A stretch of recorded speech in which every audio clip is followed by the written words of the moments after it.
Hello everyone, मैं Sangeeta ma'am आप सबको स्व अध्ययन पर स्वागत करती हूँ। आज हम पढ़ेंगे कक्षा 8वीं निर्मल वर्मा की एक कहानी बाज और सांप। यह एक बोध कथा है।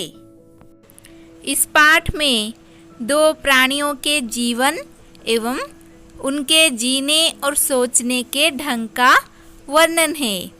पहला प्राणी बाज, जो साहस का प्रतीक है, अपनी जान की परवाह किए बिना आसमान की ऊंचाइयां नापना चाहता है। वह स्वतंत्रता को अपनी जान से भी बढ़कर चाहता है। दूसरा प्राणी सांप, अपनी मन एवं अंधेरी खोखल तक ही सीमित रहता है।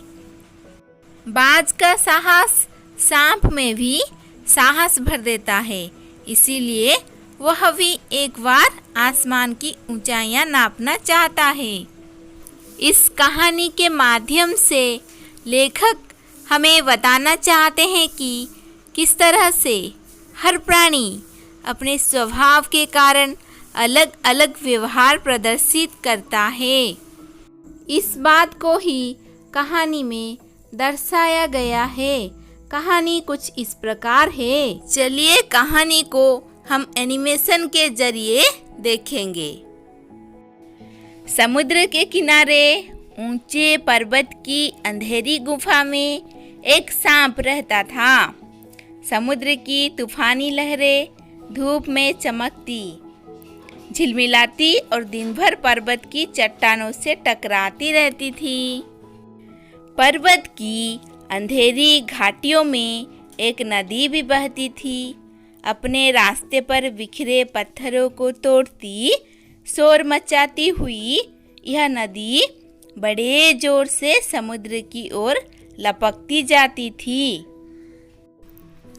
जिस जगह पर नदी और समुद्र का मिलाप होता था, वहाँ लहरें दूध के झाग सी सफेद दिखाई देती थीं। अपनी गुफा में बैठा हुआ सांप सब कुछ देख रहा था। लहरों का गर्जन, आकाश में छिपती हुई पहाड़ियाँ, टेढ़ी मेढ़ी बलखाती हुई नदी की गुस्से से भरी आवाजें। वह मन ही मन खुश होता था कि इस गर्जन तर्जन के होते हुए भी वह सुखी और सुरक्षित है। कोई उसे दुख नहीं दे सकता। सबसे अलग, सबसे दूर वह अपनी गुफा का स्वामी है। ना किसी से लेना, ना किसी से देना। दुनिया की भागदौड़, छीना झपटी से वह दूर है। सांप के लिए यही सबसे बड़ा सुख था। एक दिन एकाएक आकाश में उड़ता हुआ खून से लथपथ एक बाज सांप की उस गुफा में आ गिरा। उसकी छाती पर कितने ही जख्मों के निशान थे, पंख खून से सने थे और वह अधमरा सा जोर शोर से हाँफ रहा था। जमीन पर गिरते ही उसने एक दर्द भरी चीख मारी और पंखों को फड़फड़ाता हुआ धरती पर लौटने लगा। डर से सांप अपने कोने में सिकुड़ गया, किंतु दूसरे ही क्षण उसने भांप लिया कि बाज जीवन की अंतिम सांसें गिन रहा है और उससे डरना बेकार है। यह सोचकर उसकी हिम्मत बंधी और वह रेंगता हुआ उस घायल पक्षी के पास जा पहुंचा। उसकी तरफ कुछ देर तक देखता रहा, फिर मन ही मन खुश होता हुआ बोला, क्यों भाई, इतनी जल्दी मरने की तैयारी कर ली? बाज ने एक लंबी आह भरी, ऐसा ही दिखता है कि आखिरी घड़ी आ पहुंची है, लेकिन मुझे कोई शिकायत नहीं है। मेरी जिंदगी भी खूब रही भाई, जी भरकर उसे भोगा है। जब तक शरीर में ताकत रही, कोई सुख ऐसा नहीं बचा जिसे न भोगा हो। दूर दूर तक उड़ानें भरी हैं, आकाश की असीम ऊंचाइयों को अपने पंखों से ना पाया हूँ। तुम्हारा बड़ा दुर्भाग्य है कि तुम जिंदगी भर आकाश में उड़ने का आनंद कभी नहीं उठा पाओगे। सांप बोला। आकाश आकाश को लेकर क्या मैं चाटूंगा? आकाश में आखिर रखा क्या है? क्या मैं तुम्हारे आकाश में रेंग सकता हूँ? ना भाई, तुम्हारा आकाश तुम्हें ही मुबारक। मेरे लिए तो यह गुफा भली, इतनी आरामदेह और सुरक्षित जगह और कहाँ होगी?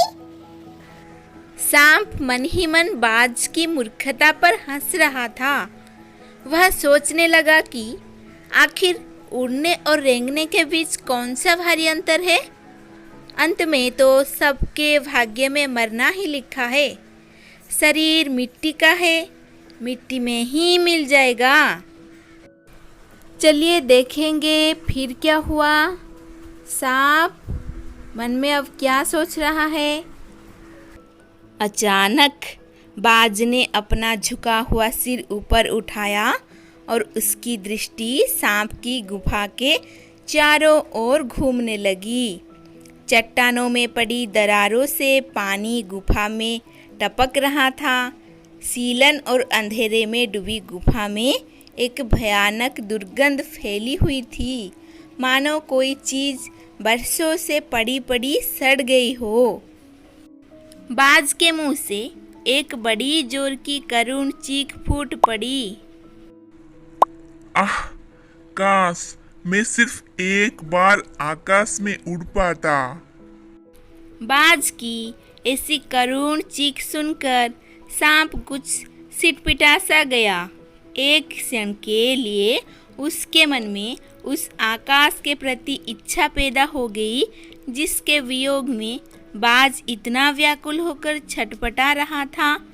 उसने बाज से कहा, यदि तुम्हें स्वतंत्रता इतनी प्यारी है तो इस चट्टानों के किनारे से ऊपर क्यों नहीं उड़ जाने की कोशिश करते? हो सकता है कि तुम्हारे पैरों में अभी इतनी ताकत बाकी हो कि तुम आकाश में उड़ सको। कोशिश करने में क्या हर्ज है? बाज में एक नई आशा जग उठी। वह दूने उत्साह से अपने घायल शरीर को घसीटता हुआ चट्टान के किनारे तक खींच लाया। खुले आकाश को देखकर उसकी आंखें चमक उठी। उसने एक गहरी लंबी सांस ली और अपने पंख फैलाकर हवा में कूद पड़ा। किंतु उसके टूटे पंखों में इतनी शक्ति नहीं थी कि उसके शरीर का बोझ संभाल सके।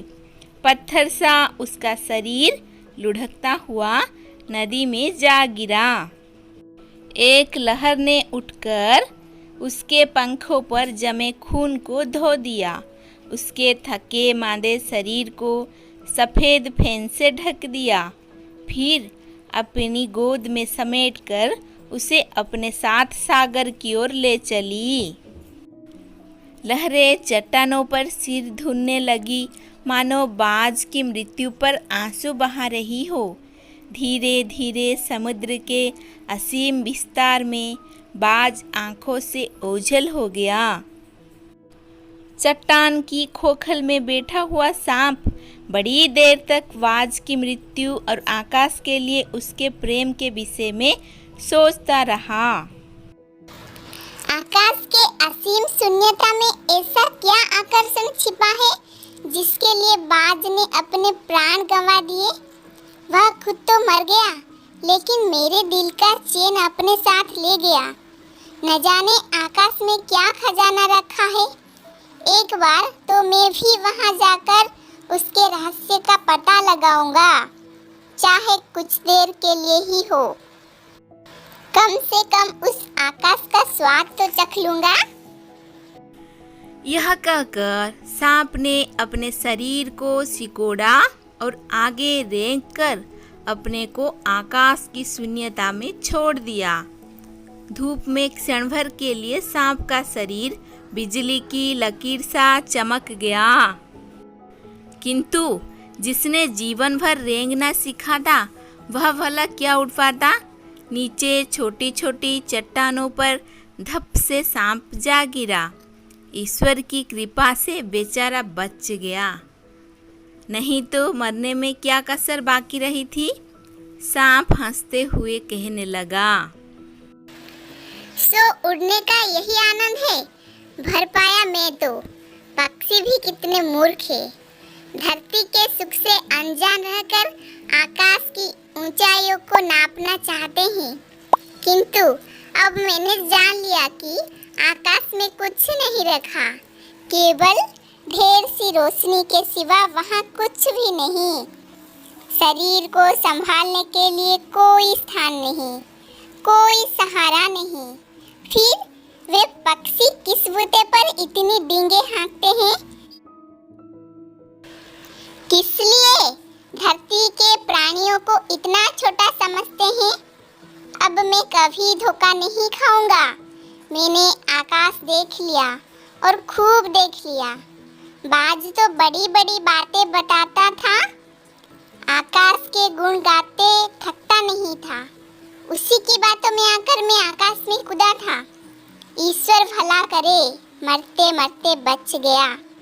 अब तो मेरी यह बात और भी पक्की हो गई है कि अपनी खोखल से बड़ा सुख और कहीं नहीं है। धरती पर रेंग लेता हूँ, मेरे लिए यह बहुत कुछ है। मुझे आकाश की स्वच्छंदता से क्या लेना देना। न वहाँ छत है, न दीवारें हैं, न रेंगने के लिए जमीन है। मेरा तो सिर चकराने लगता है, दिल कांप कांप जाता है। अपने प्राणों को खतरे में डालना कहाँ की चतुराई है। सांप सोचने लगा कि बाज अभागा था, जिसने आकाश की आज़ादी को प्राप्त करने में अपने प्राणों की बाजी लगा दी। किंतु कुछ देर बाद सांप के आश्चर्य का ठिकाना नहीं रहा। उसने सुना चट्टानों के नीचे से एक मधुर रहस्यमय गीत की आवाज उठ रही है। पहले उसे अपने कानों पर विश्वास नहीं हुआ, किंतु कुछ देर बाद गीत के स्वर अधिक साफ सुनाई देने लगे। वह अपनी गुफा से बाहर आया और चट्टानों से नीचे झांकने लगा। सूरज की सुनहरी किरणें, समुद्र का नीला जल झिलमिला रहा था। चट्टानों को भिगोती हुई समुद्र की लहरों में गीत के स्वर फूट रहे थे। लहरों का यह गीत दूर दूर तक गूंज रहा था। सांप ने सुना लहरें मधुर स्वर में गा रही है। हमारा यह गीत उन साहसी लोगों के लिए है जो अपने प्राणों को हथेली पर रखे हुए घूमते हैं। चतुर वही है जो प्राणों की बाजी लगाकर जिंदगी के हर खतरे का बहादुरी से सामना करे। ओ निडर बाज, शत्रुओं से लड़ते हुए तुमने अपना कीमती रक्त बहाया है, पर वह समय दूर नहीं है जब तुम्हारे खून की एक एक बूंद जिंदगी के अंधेरे में प्रकाश फैलाएगी और साहसी बहादुर दिलों में स्वतंत्रता और प्रकाश के लिए प्रेम पैदा करेगी। तुमने अपना जीवन बलिदान कर दिया, किंतु फिर भी तुम अमर हो।